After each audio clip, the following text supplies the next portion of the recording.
Tayo yung mga anak. Tayo yung mga anak na gumagawa ng paraan, nagsusumikap para makaahon sa kahirapan. Tayo yung mga anak na hindi lumaking mayaman. Walang pamanang matatanggap mula sa mga magulang.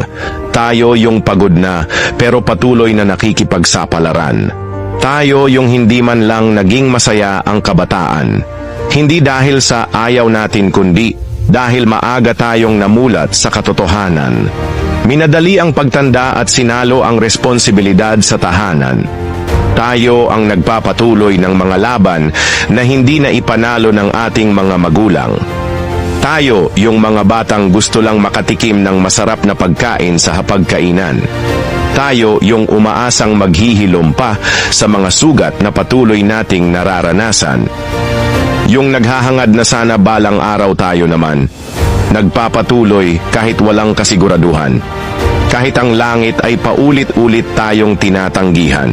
Tayo yung patuloy na bumabangon kahit madalas ay nilalamon ng kalungkutan. Tayo yung may mapait na simula pero pilit na binabago ang kwento bago man lang ito tuldukan.